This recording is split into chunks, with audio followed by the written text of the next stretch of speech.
So I don't like the argument on the previous slide. So I'm going to give you a different argument for the proof, right? That's a little harder to see. This is much easier to see. Okay. So given that I have two columns, right? Given that I have two columns, each row in the column can be one of these four types. Just assume you have two columns, right? Either both have ones, or one has a 1, the other has a 0, or one has a 0, other has a 1, or both have zeros. Okay. Is that clear? So what is the similarity between C1 and C2?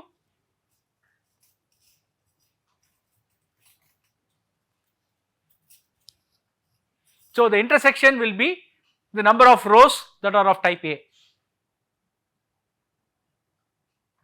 Correct?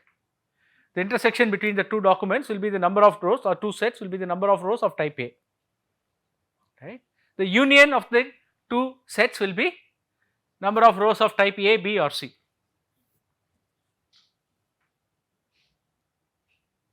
Correct? So the similarity of C1, C2 is A divided by A plus B plus C. Is it fine? Okay. Now let us say that I have C1, C2 under some random permutation, right. So I start scanning from the top, right. Let us say I encounter a series of rows of type D. That's normally what you would expect, because both C1 and C2 are very sparse columns, right. So you will expect to see a lot of rows of type D, right. You will see a lot of rows of type D. Okay. Let us say you encounter a 1 first. Okay. So if the first row where you encounter a 1 in either of the columns happens to be a type A row, what does it mean? Both will have the same min hash, correct. The first row that I encounter with a 1 in any of the two columns happens to be a type A row, then both of them will have the same min hash, right. So the event that they have the same min hash essentially corresponds to you encountering a type A row first before you encounter B or C, right. So what happens if you encounter a type B row? Then C1 will have that row as the hash value, right.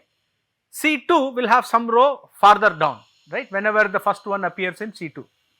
Right. Likewise, if I encounter a type C row, C2 will have that row as the hash value, and C1 will have a larger hash value somewhere down, right. So both cases it will not have it. Of course, if it is 0, you just keep going, right. So that is not an issue. So it is only when you encounter a B or C, right. Now for them to have the same hash value, you have to select the A before. So the probability that when you are drawing randomly from A, B, C, that the first thing you draw is a A row, right. So that is basically what it is. So the probability that HC1 equal to HC2 is again A by A plus B plus C, correct. So the probability HC1 is equal to HC2 is equal to similarity of C1, C2. That is basically the idea, correct. So now once you think of it this way, then it becomes easier. In fact, the previous slide argument is actually pretty convoluted, so that is the reason we wanted to add this slide, right. So now we know this is true for some arbitrary hash, correct, but then it is still I mean, how would you know that, right? The probability that it is similar for one hash function, probability it is the same for one hash function is the similarity, right.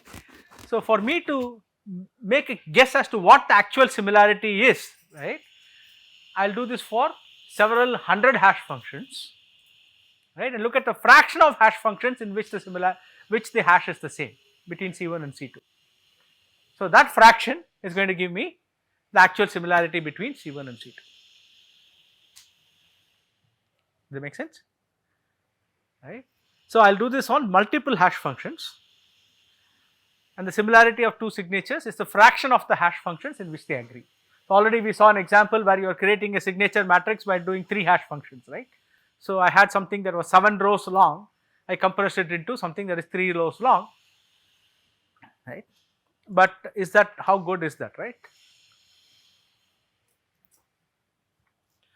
So if I look at the actual column similarity, if I compare column 1 and column 3, right. So, what is my similarity?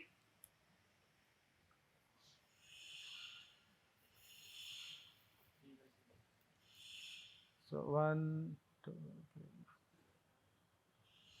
3, right, 3 by 4, right. So, 0.75, and if I look at the two signatures, it is 0.67,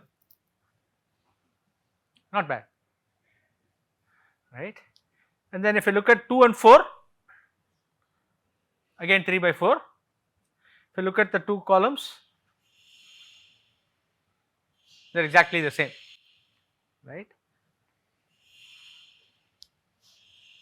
And if you look at columns 1 and 2, the similarity is,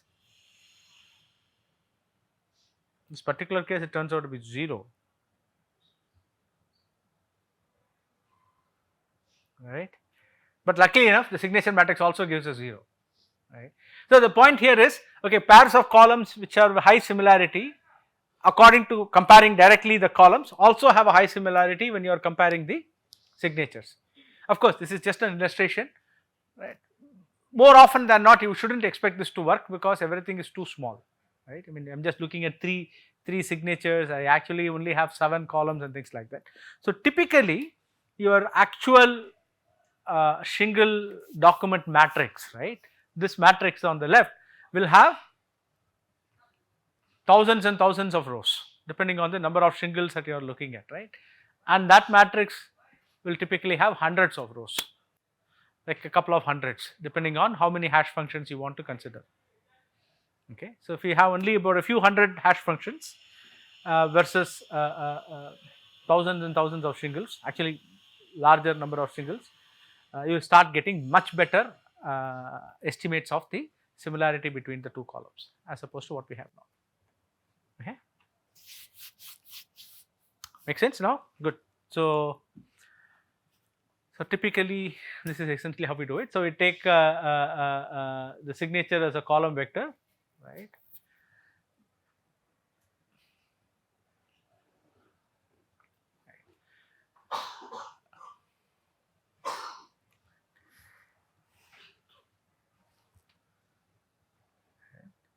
So, you can convert that into the, because it's got only 100 rows, right. So, I can store the actual index at which the number 1, the first one occurs as a single byte, right, because I have only 100 rows, right. I can represent it as a single byte. So, and if I have 100 such permutations, right, or actually I can yeah, right, the signature of a document is why do I need 100 bytes? Yeah, I need to store 1 for each permutation, right. So, I know I am looking at 100 permutations and for each permutation I have 1 byte. So, within 100 bytes I can store the document. I do not need the full document representation. In fact, the shingle representation is actually larger than the document representation, right, if you think about it, right. The shingle representation is actually larger than the document representation because I am actually looking at overlapping shingles, right. So, it is much larger than the document representation. I have gone there, but then I finally compressed it down into something that is only 100 bytes long, but I still have retained the property that I can find similar documents, right. But there is a problem with this, right. So, what is the problem? How will I implement permutations? Remember, I have to permute the entire row, that original shingle document matrix, right. So, one column is going to have,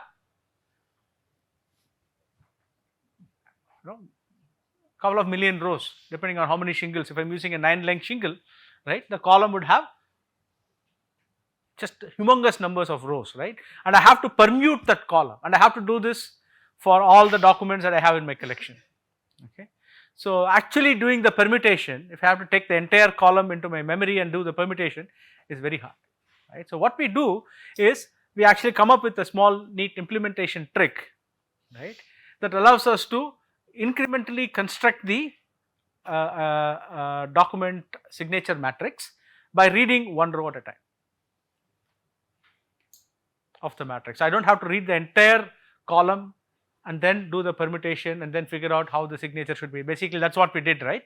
So we wrote down the permutation right next to the permutation matrix, and then try to compute what the signature should be, right? But there's a much more efficient way of doing it, right? No, but swapping is also a problem, right? Because I have to. You just read your header and then header is position is 1, then corresponding rows can be swapped. No, but then that will still be implementing only one permutation, right? So what we will do now, suppose I want to do 100 permutations, then I have to still read the matrix 100, read the entire data 100 times. So what we will now do is come up with an algorithm that will allow us to do one pass through the data, but compute the entire signature matrix, which is for all the permutations, right? So that's basically what we are trying to do.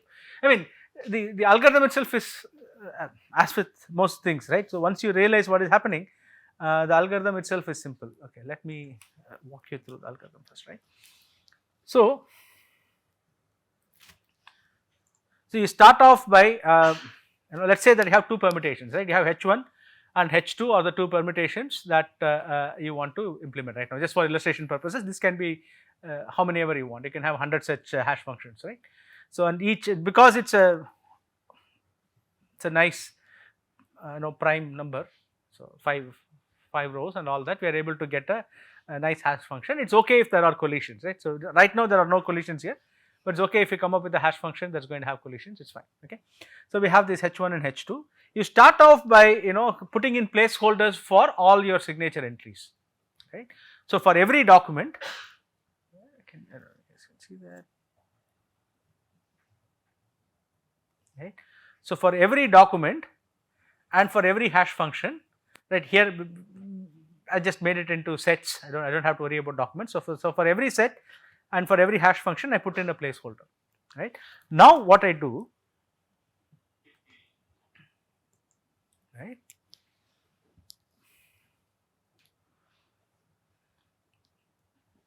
So I look at each row, right? If that row has a 1 in that column, so that means that that particular shingle is present in the document, right? So for each shingle, each row is a shingle, right? So for each shingle I consider, if that document has that shingle, if the document doesn't have the shingle, then I pass, right? I don't have to do anything. I can just move on to the next column. If the document has the shingle, what I do is I look at, right? So what is the permutation value for the ith hash function, right, in this particular row? So basically, okay, I can go to the next slide. I don't need that, right? So should be S4, right? Right. So these are the ones that have a 1 here, right? So only those signatures can change, right? The rest of it can't change, right?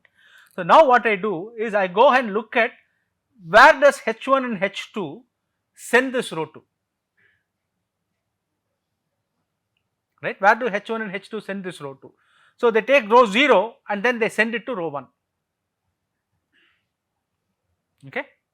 So the signature for S1, the hash value for S1 should be at least 1. You get that, right? It can be at most 1, right? So the hash value of S1 can be at most 1, because I know for sure that in row 1 I am going to have a 1 for column S1, right? It can be at most 1. So right now it start off with at most infinity, now it can be at most 1 according to H1, right? And according to H2 again it can be at most 1. So what I will do is, can I search? Okay. So for this S1 again it will become 1. Likewise for S4 the same argument holds, and S2 and S3, because they are zeros, I can't change anything about the hash function. Okay. Is it clear? So I read the first row, I looked at which of the columns had a 1, and then I looked where the hash function sends that 1. Okay, I will now look at that. So it can be at most that value, right? And the current signature seems to be larger than that value, therefore I will change the signature.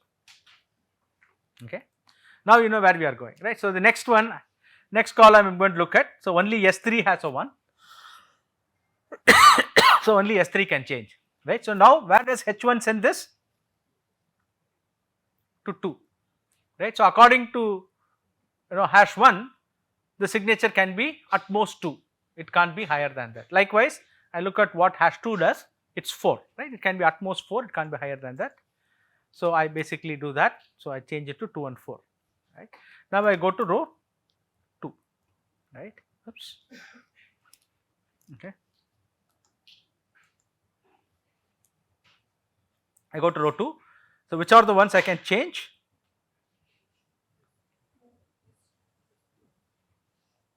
S2 and S4, right. So let us start with S4 first, right. S4, it says 3 and 2,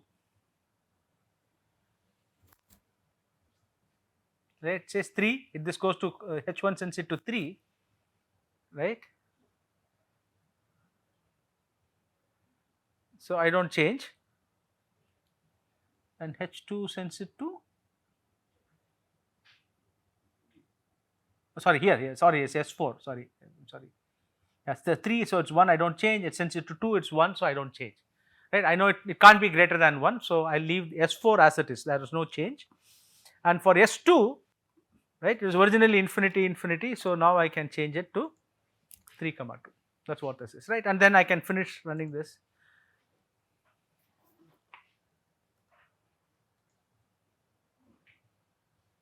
Row 3 and row 4, only this one changes, right, others can't change anyway. So row 4 only I have to look at S3, and according to hash 1, S3 changes, right. So that's the final hash value, so that's the final signature matrix. We have computed that by one scan through all the rows, right, without explicitly doing the permutation of the rows anywhere, okay.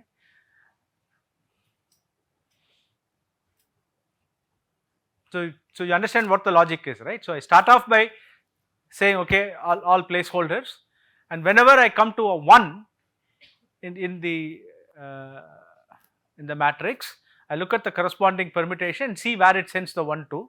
If my current signature is larger than where the 1 is going, then I will replace the current signature with that location. If the current signature is lesser than where the 1 is going, I leave it as it is, right. And one scan through all the rows allows me to compute in parallel all the signatures according to all the hash functions I am considering. So I might have 100 hash functions, I can do all of that in just one scan. And the nice thing is I only need to read it row by row, right. So no point do I need to consume a lot of memory, right. So that's basically where we are. Okay. So now, so we have to come up with a way of doing this candidate pair generation, right. So how do we do this, right? So I've used min hash, I've constructed this matrix, right. Now with this matrix, which is basically the signature matrix, right, I am going to start, instead of comparing each of the signature matrix, I still have a large number of comparisons to do, right. I have not reduced the number of documents so far, right. The number of documents is still a million, how many ever columns I had, right. So if I have to do pairwise comparison of these documents, even though I have reduced it to short signatures, right, I still have to do like and choose 2 comparisons across these documents. I still need a way to reduce the number of actual comparisons that I do, right. So we have not yet come there, right. And so how do I do this? So the goal is, now I want to find documents such that their Jaccard similarity is at least some threshold, yes, right. So basically Jaccard similarity, let us say, is 0.8, or the Jaccard distance is at most 0.2, right. So that's basically what I am looking at. So the first simple, let's do the first cut version, right, and then I'll talk about amplifying it. We'll start from that in the next lecture, right. So I'm going to say if x and y, right, are candidate pairs, because these are pairs that I would like to compare the similarity of, and the set of candidate pairs that I'm going to give you with a high probability should contain all pairs whose similarity is greater than 0.8. Okay, so that's what I want, right. If I give you a pair like if I give you a set of candidate pairs, right, with a very high probability they should have all the pairs that are close enough, right, or have a similarity greater than 0.8, right. Ideally, I would like them not to have any pairs whose similarity is lesser than 0.8, right. And what else is ideally do I want? I want to make sure no pair that is has a similarity greater than 0.8 is left out, right. Of course, we do not live in an ideal world, so we are not going to get all these guarantees, right. So, what we are going to do is, so we have the columns of this signature matrix, right. I am going to come up with a new hash function, right, such that if two columns hash to the same bucket, right, two columns hash to the same bucket, right, then with a high probability their similarity is greater than 0.8 or whatever threshold I give. So, I am just using 0.8 as my stand-in for threshold, right. Or the other way of flipping it around, that put it here, if two columns have a similarity greater than 0.8, then with a very high probability they will hash to the same bucket. And then at the end of it I just look into each bucket, all the pairs of elements that have hashed to the same bucket are candidate pairs, right. So, how many ever buckets I have, I will just scan through those and I will get that, right. One sec. Okay. So, the way we are going to do this is the following. So, I am going to take each column, right, I am going to take each column and divide it into m or how many bands, b bands, right. I am going to divide it into b bands and each band is going to have r rows. So, r times b should be the total number of rows that I have, right. So, what determines the total number of rows I have? This is signature matrix. So, what is the number of columns? Number of columns? It is the documents. Number of columns is the number of documents I have. Number of rows is the number of hash functions I have used, right. So, the more hash functions I use, the more rows I have. So, basically since I can choose how many hash functions I want to use, I will choose hash functions such a way that I can write it out into some r times b, okay. So, nicely I can split that and then I get this this kind of a partitioning, right. So, once I have this partition, right, so what I do is I will take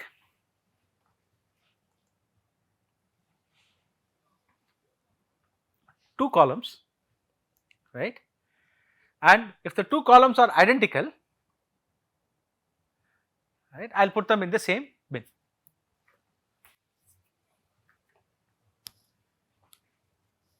right. If two columns are not, basically each column gives me a bucket, right, each column gives me a bucket, the numbers in the column gives me a bucket. So, I will basically take that bucket, right. If two columns are similar, then they will go into the same bucket. If two columns are dissimilar, they will go into different buckets, okay. Now, what we are going to say is two columns are candidate pairs. I'll just make the statement and we'll stop. We'll come back in the afternoon and look at why the statement is correct. Two columns are candidate pairs if in at least one of the bands, right, those columns are same, they go into the same bucket. If in all the b bands, right, remember each, now instead of a column that is going to have 100 rows, right, I am going to have cut it down into say 5 rows, right? I have 20 bands, each band having 5 rows each, right. So, now just comparing those 5 rows, right, if the two columns are the same, then I will put them in the same bucket. If the two columns are different, I will put them in different buckets, just comparing it in the row, right. Now, the statement is if the two columns are not similar in any of the 5 rows, okay, then the probability that the two documents are similar is very, very small, okay.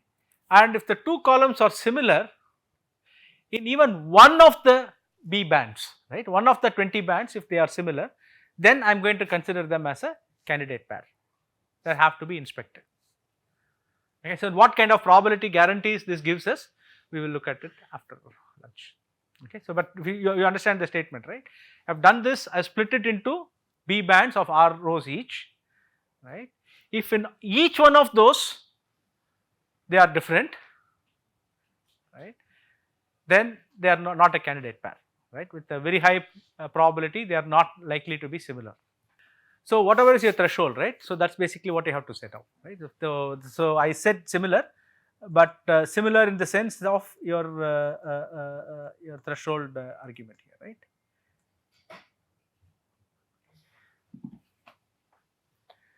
So you have your B and R that you can choose. You have the maximum number of rows that you can choose, and you have your B and R that you can choose.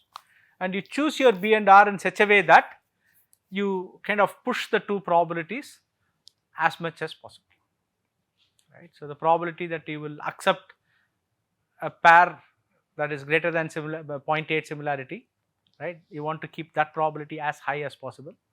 And the probability that you will accept a pair that has a very low similarity, you want to keep it as low as possible, right? So that means that you have only very few false positive pairs that you have to check, and the biggest challenge here is false negatives. Why?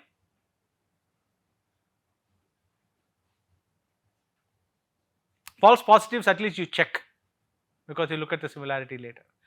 False negatives, they are gone, right? You don't look at them again. So usually you are more tolerant of false positives than you are of false negatives.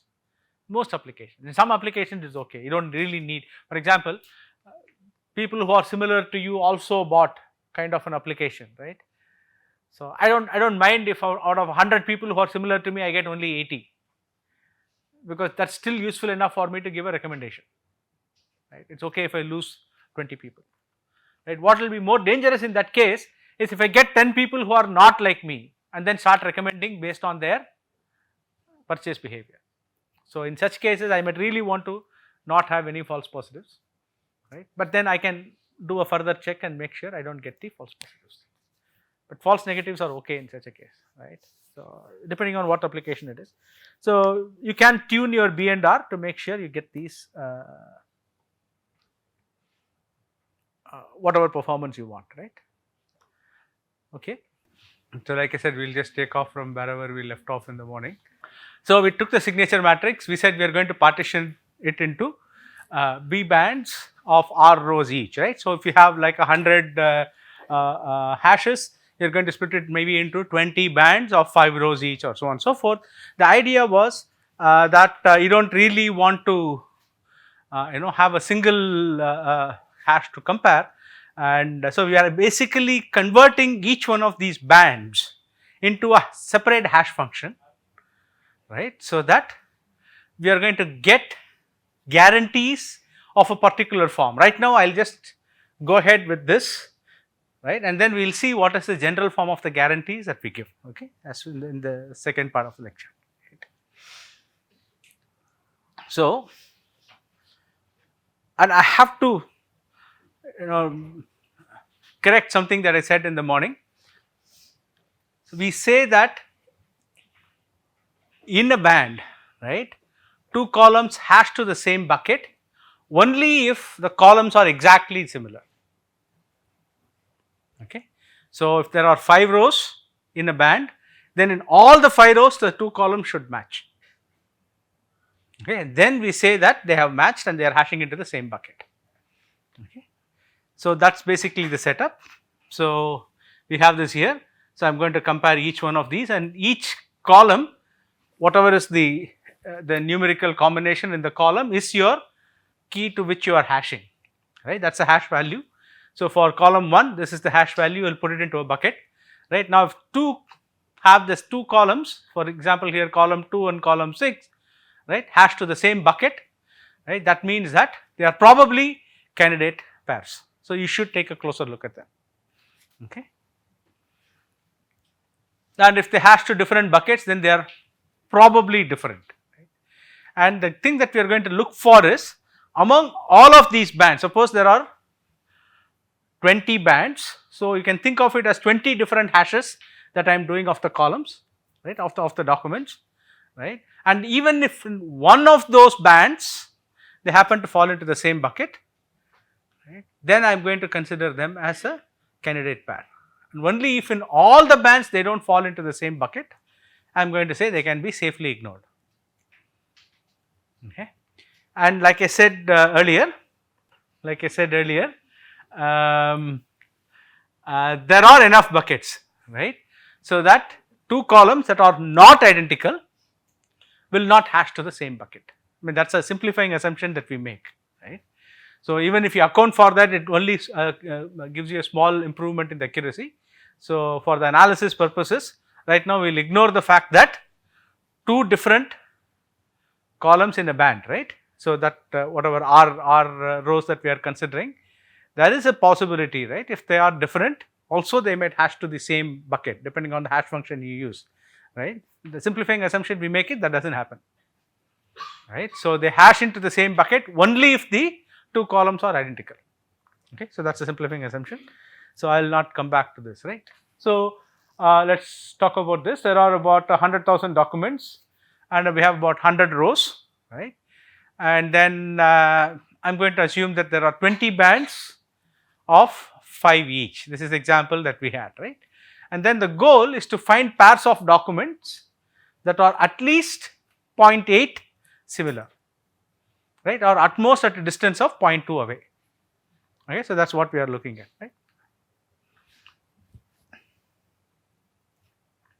So, remember our assumption, right. So, if we want them to be, if the similarity is greater than 0.8, we want at least in one of those bands they should hash to the same bin, okay. So, what is the probability that they will hash to the same bucket in at least one band, in one band, not at least one band, given a band, what is the probability they will hash to the same bucket? Assuming that these 5 hashes that are there in the band, the 5 permutations that we are using in that band are all chosen independently, that means that each event is independent, right, that hashing to the bucket is independent, therefore, there are 5 such chances that we have, so it is 0.8 power 5. So, that is the probability that C1 and C2, if they have at least 0.8 similarity, the probability that they will hash to the same bucket is 0.8 power 5. Okay. Is it fine? Okay. But there is already a small number has become very small now, right, 0.328, right. That is even though the similarity between C1 and C2 is 0.8, the probability that they will hash to the same bucket in one band is 0.328, right. So, what is the probability that they do not hash to the same bucket? It is 1 minus 0.328, right.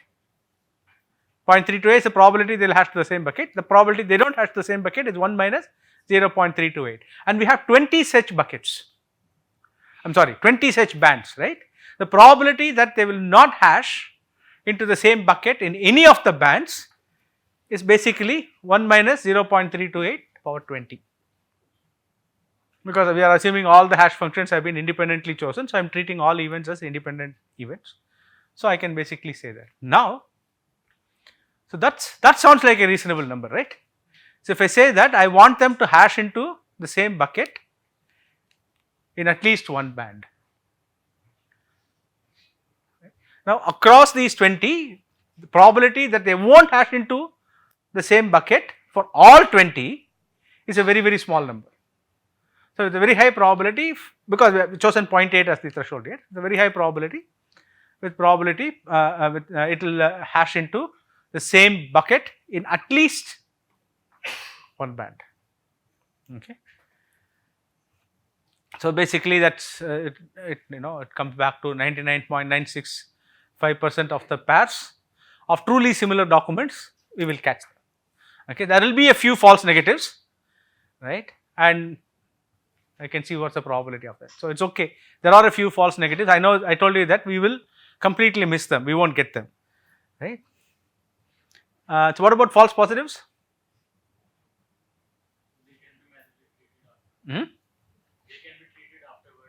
So, we do not really care about false positives because we can filter them out later, but I am just asking, see, The whole goal here is to make sure that we are not comparing n choose 2 pairs, right. We would like to have a small number of pairs that we will anyway end up comparing for actual probability, right, or after actual similarity.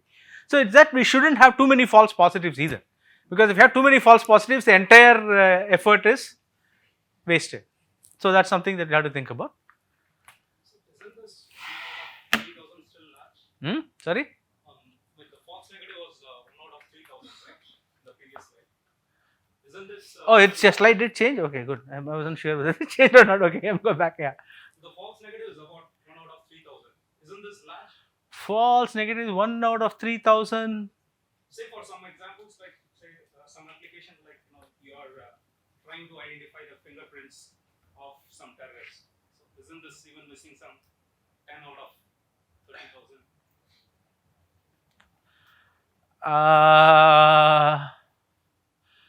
See, there are a couple of different things here. So, we are talking about looking at all pairs of similar documents.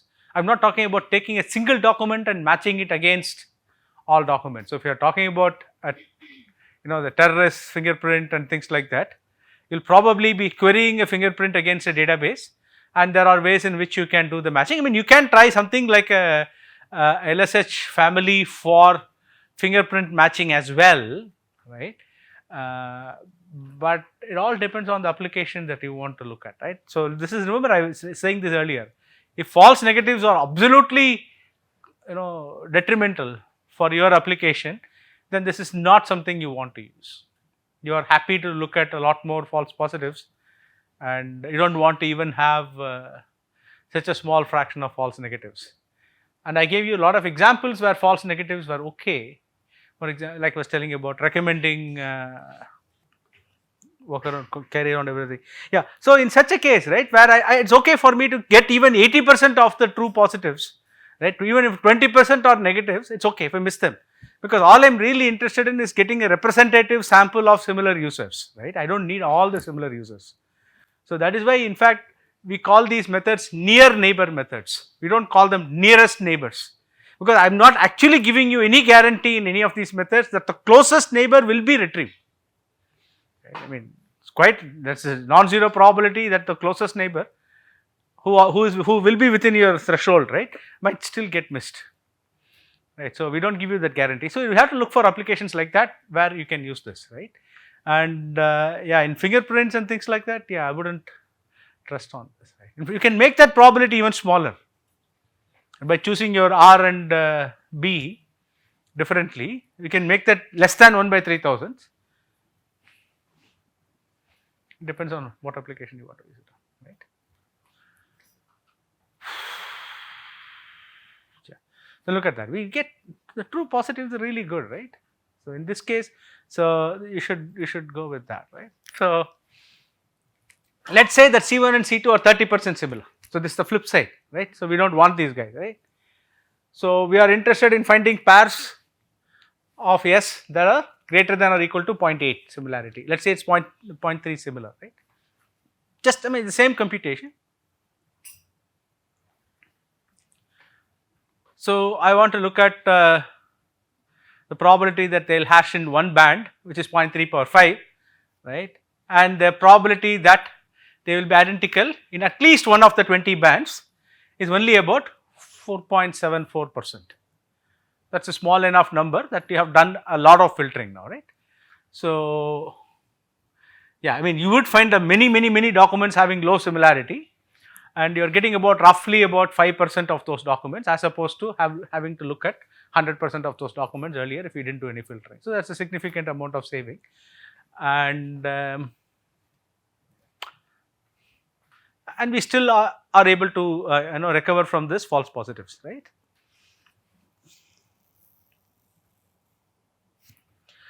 So, what we ideally need is something like this, correct. So, the probability of you sharing a bucket should be 1 if you are above the threshold, should be 0 if you are below the threshold, right. So, what does the current setup give us?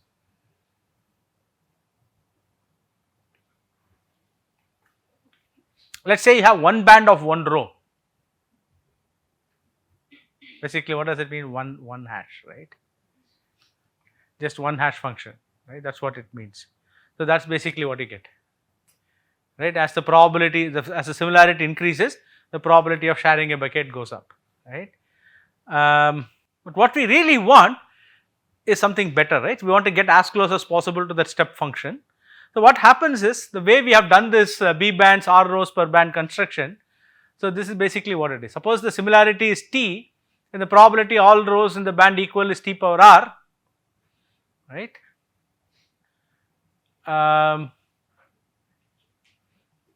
Yeah, so probability that they don't match in a band is 1 minus T power R, probability that no band is identical is 1 minus T power R power B, probability that at least one band is identical is 1 minus T power R power B. Okay, this is basically what we have, and it turns out that this equation actually looks like a sigmoid function. So we have plotted 1 minus T power R power B as T increases for a fixed B. I think this was the 20 and 5 B and R, right? So for a fixed B and R, we get this, and it turns out that you can solve for this, right? 1 minus T power R power B is equal to T. Okay, solve for that T, right? For all similarities below that T, right, they will be in this region. So likely to be very low. All similarities above T, right, are likely to be increased significantly. The probability is likely to be increased significantly. So this line here, right, where the switch happens from low probability to high probability is roughly equal to 1 by B power 1 by R. We can solve for it exactly, but that's a good enough approximation, right? So depending on what kind of threshold you want, right, you can choose your B and R to approximate the right threshold.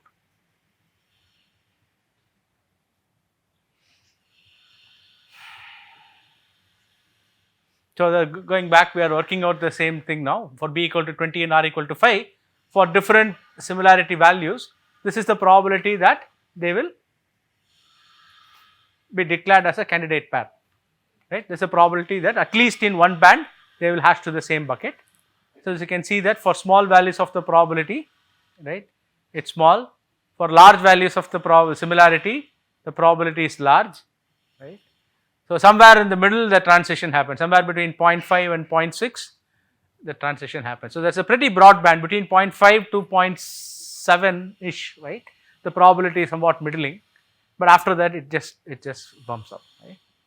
So something like this. So the blue area is your false negative area, right, and the green area is your false positive area. Okay. And here the similarity threshold is around 0.6, right. So we can tune this M, B and R to get almost all pairs with similar signatures and eliminate most pairs that do not have similar signatures.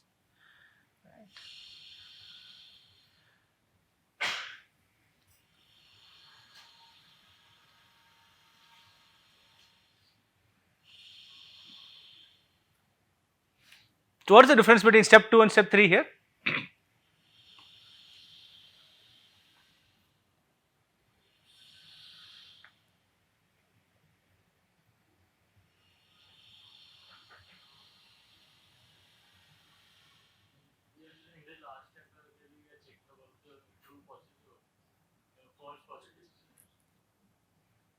We are not checking the false positives, false negatives are gone, right. Second step we are checking false positives.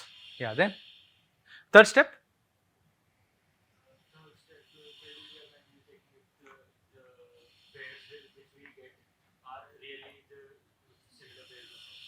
Yeah, so basically remember we have translated our document to signatures way back, right. In the very beginning we used shingles and then translated them into signatures.